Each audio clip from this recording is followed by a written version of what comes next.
E aí, pessoal, tudo bem? Vamos que vamos. Hoje com Iluminismo chega às Américas.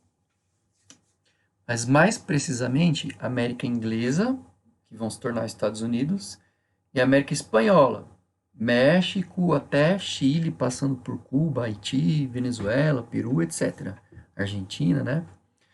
Repara que aí não está a América Portuguesa, portanto, não está incluso aí o Brasil. Mas a gente fala nos próximos vídeos. Vamos lá.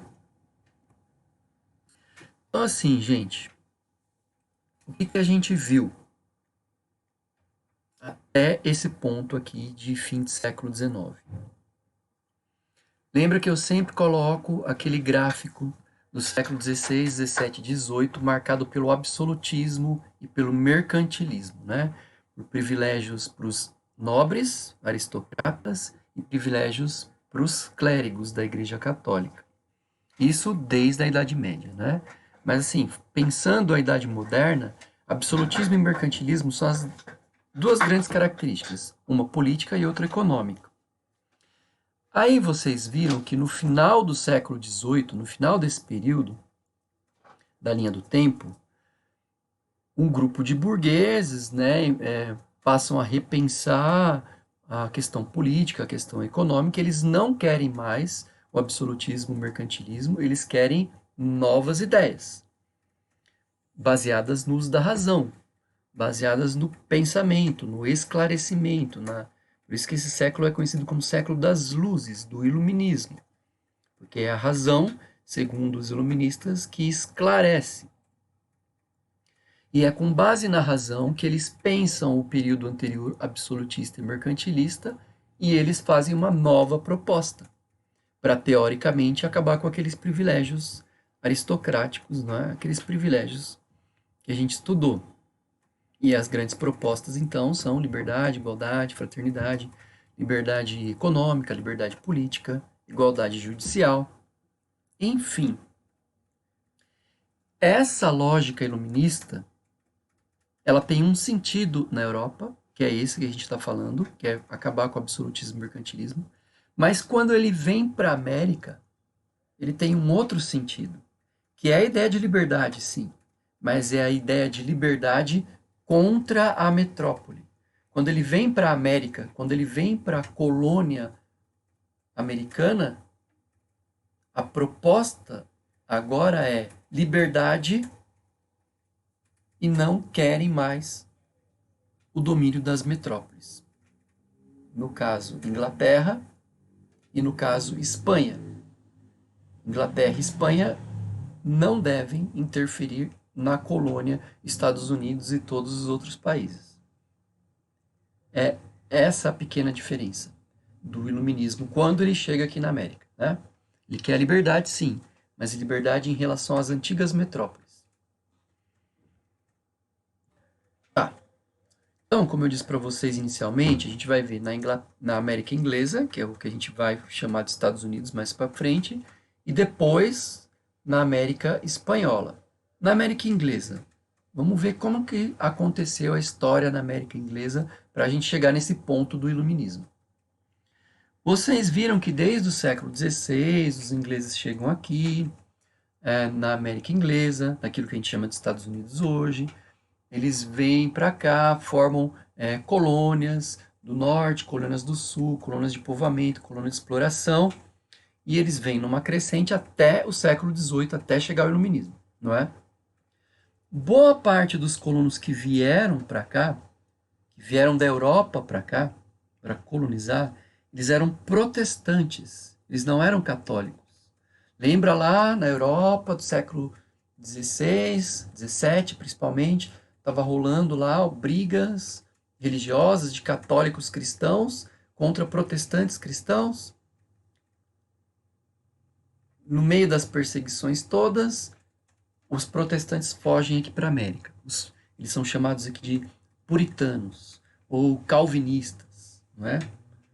Enfim, os protestantes chegam na América e instalam colônias de povoamento. Essas colônias do norte, que são de povoamento, elas crescem e essas pessoas, então, aqui, começam a fundar as primeiras universidades na América. Né? A mais conhecida delas é Harvard. Né? E, então, dentro dessas universidades, era fomentado, era divulgado a ideia do iluminismo. Então, algumas pessoas se formavam nessas universidades, alguns colonos mais endinheirados se formavam nessas universidades, outros colonos iam para a Europa estudar lá, e tanto aqui na América quanto lá na Inglaterra ou na França, eles tomavam contato com ideias iluministas, ideias de liberdade, ideias de igualdade, fraternidade, fim de absolutismo, fim de a favor da liberdade econômica, fim de mercantilismo. E quando eles se formavam, eles voltam para suas terras e vão divulgando essas ideias através de livros, né, e de diálogos, fomentando mais uma vez a lógica da liberdade.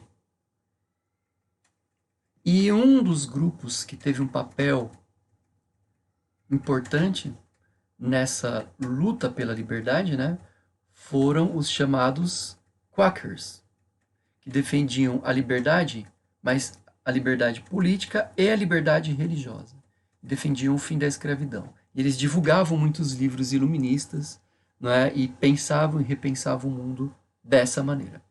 É assim que, depois de um longo processo, os colonos ingleses estão prontos para pôr a sua independência em prática, a sua independência em relação à Inglaterra. Nas próximas aulas vocês vão ver. Vai acontecer a independência dos Estados Unidos. Mas ainda não.